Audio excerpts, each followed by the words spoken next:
Imagine um povo surgido das estepes varridas pelo vento da Ásia Central, cavaleiros endurecidos pelo frio e pela escassez, unidos por um líder visionário e implacável. Imagine esse povo, em menos de um século, forjando o maior império contíguo que a história já testemunhou. Uma mancha colossal no mapa que se estendia do Oceano Pacífico ao coração da Europa. Este não é o enredo de uma fantasia épica, mas a história real e avassaladora do Império Mongol. A história deles não começa com palácios dourados ou tradições milenares de realeza, mas com a figura quase mítica de Temujin, nascido por volta de 1162, segurando um coágulo de sangue na mão, um presságio, segundo as lendas, de seu futuro sangrento e conquistador. A infância de Temujin foi brutal. O assassinato de seu pai, o abandono por seu clã, a constante luta pela sobrevivência nas implacáveis planícies mongóis. Essas provações, no entanto, não o quebraram. Forjaram nele uma astúcia selvagem, uma resiliência de aço e uma ambição que ecoaria pelos continentes. A forja de um conquistador. Gengis Khan Temujin, através de uma combinação de carisma, alianças estratégicas e uma impiedosa capacidade militar, começou a unificar as tribos mongóis e tártaras, rivais de longa data. Não era tarefa fácil. As estepes eram um caldeirão de clãs nômades, cada um com seus próprios chefes e lealdades. Mas Temujin possuía uma visão que transcendia as pequenas disputas. Um povo mongol unido, uma nação. Em 1206, em uma grande assembleia, Kurultai, ele foi proclamado Gengis Khan, o governante universal. O que tornou Gengis Khan e seus mongóis tão devastadoramente eficazes? A resposta reside em uma tempestade perfeita de fatores. 1. A máquina de guerra mongol, o cavalaria insuperável. Os mongóis eram cavaleiros natos. Seus pequenos e resistentes cavalos da estepe podiam cobrir vastas distâncias com pouca água ou forragem. Cada guerreiro possuía múltiplos cavalos, permitindo trocas rápidas e mobilidade contínua. Os arqueiros montados eram mestres do arco composto, capazes de disparar com precisão mortal enquanto cavalgavam a toda velocidade, inclusive para trás, o famoso tiro-parto. Suas flechas assobiantes, projetadas para aterrorizar, podiam perfurar armaduras à distância. O disciplina férrea.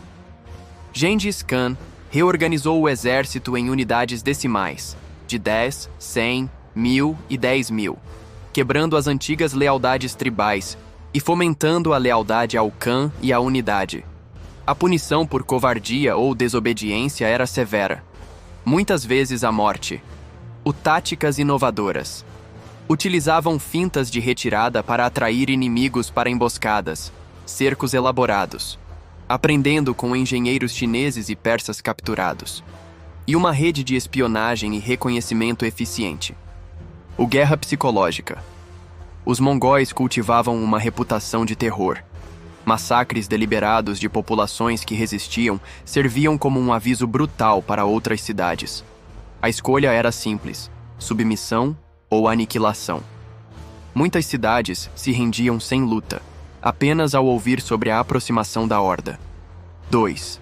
Liderança e organização. O Yasa. Gengis Khan instituiu um código de leis escritas, o Yasa, que abrangia desde a proibição do adultério e do roubo até a organização militar e a tolerância religiosa, desde que o Khan fosse reconhecido como autoridade suprema. Isso trouxe ordem e coesão ao império nascente. Meritocracia. Promoções no exército e na administração eram baseadas no mérito e na lealdade, não no parentesco, uma quebra radical com as tradições tribais. O Yam. Um sistema de postos de revezamento e mensageiros incrivelmente eficiente que permitia a rápida comunicação através do vasto império. Cavaleiros podiam cobrir centenas de quilômetros por dia, garantindo que ordens e informações chegassem rapidamente. A tempestade se desencadeia. Conquistas implacáveis. Com as tribos unificadas e uma máquina de guerra afiada, Gengis Khan voltou sua atenção para o mundo exterior. A primeira grande campanha foi contra o Império Xia Ocidental, no noroeste da China, em 1209. Seguiu-se a dinastia Jin, no norte da China, cuja capital, Zhongdu, atual Pequim, caiu em 1215 após um cerco brutal. O olhar do Khan então se voltou para o oeste, para o vasto e rico Império Corásmio, que se estendia pela Pérsia, Afeganistão e Ásia Central. Um incidente diplomático, o assassinato de enviados mongóis pelo Shah Corásmio, desencadeou uma das invasões mais devastadoras da história. Entre 1219 e 1221, as cidades de Samarcanda, Bukhara, Urgench e Herat foram varridas do mapa, suas populações massacradas, suas bibliotecas e canais de irrigação destruídos. A escala da carnificina foi tal que algumas regiões levaram séculos para se recuperar. Gengis Khan morreu em 1227, mas a expansão estava longe de terminar. Seus filhos e netos, seguindo seu legado, continuaram a empurrar as fronteiras do império. Ögedei Khan, filho de Gengis, consolidou o poder, estabeleceu uma capital fixa em Karakorum e supervisionou a conquista final da dinastia Jin, a invasão da Rússia pelos exércitos de Batu Khan, seu sobrinho, e as incursões na Europa Oriental. Os cavaleiros mongóis esmagaram exércitos poloneses, húngaros e alemães em batalhas como Legnica e Mory, 1241, chegando às portas de Viena. A Europa tremeu, salva apenas pela morte inesperada de Ögedei, que forçou o retorno dos príncipes mongóis para a eleição de um novo grande Khan. Möngke Khan, neto de Gengis, lançou campanhas no Oriente Médio, culminando no infame saque de Bagdá em 1258 por Hulagu Khan, seu irmão. A capital do Califado Abássida, centro do mundo islâmico por 500 anos, foi destruída, sua casa da sabedoria aniquilada e o último califa executado de forma humilhante, enrolado em um tapete e pisoteado por cavalos para que o sangue real não tocasse o solo. A Pax Mongólica, ordem nascida do caos. Por mais brutal que tenha sido sua ascensão, o Império Mongol, uma vez estabelecido, trouxe um período de relativa paz e estabilidade, conhecido como Pax Mongólica, Paz Mongol. Sob o domínio unificado dos Khans, as rotas comerciais, como a lendária Rota da Seda, foram protegidas e floresceram. Mercadorias, ideias, tecnologias e até mesmo doenças, como a peste negra que mais tarde devastaria a Eurásia, viajavam com uma liberdade sem precedentes entre o Oriente e o Ocidente. Os mongóis eram pragmáticos em sua administração. Adotaram e adaptaram sistemas de governo dos povos conquistados, empregaram conselheiros chineses, persas e europeus. Promoveram a tolerância religiosa, isentando clérigos de impostos, o que lhes rendeu apoio em muitas regiões. Viajantes como Marco Polo puderam cruzar a Ásia com segurança, maravilhados com a vastidão e a organização do império.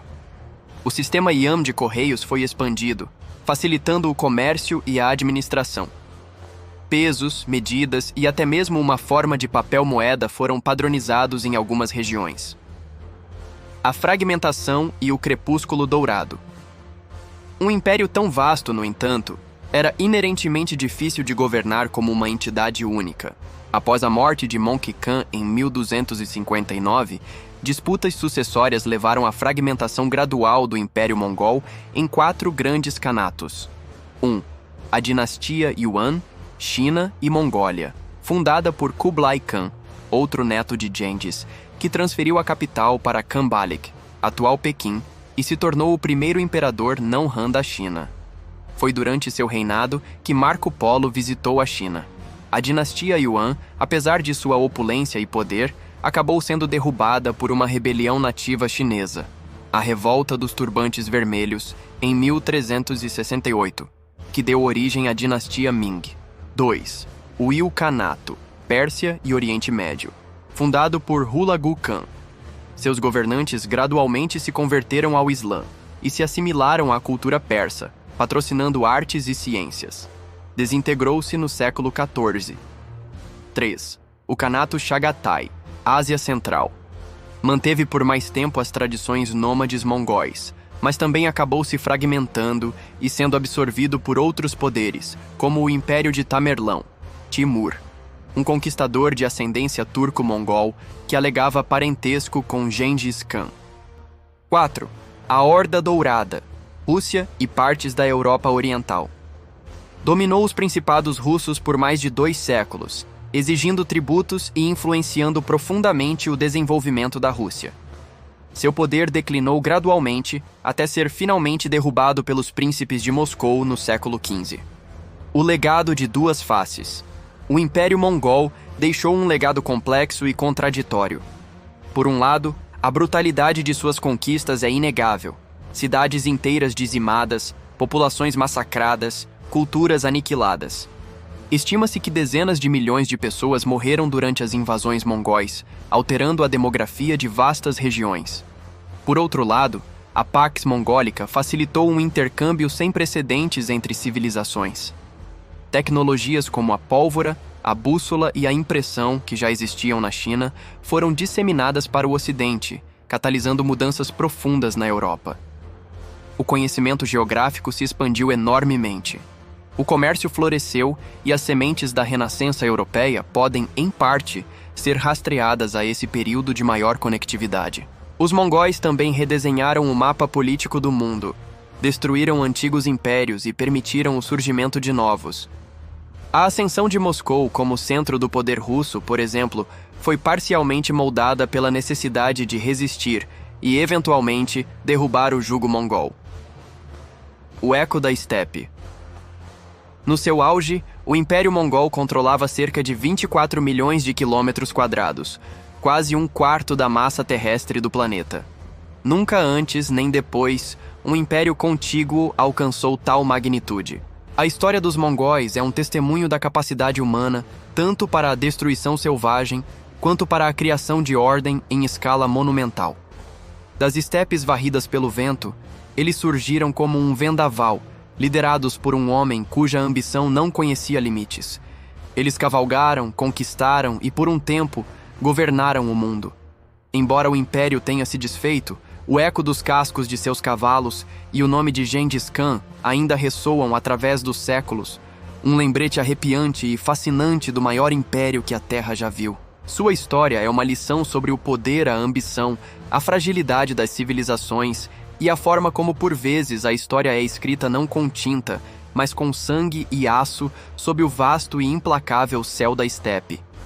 E assim, a saga do Império Mongol, desde as humildes origens de Temujin até o domínio de um quarto do globo, permanece como uma das mais impressionantes e paradoxais da história.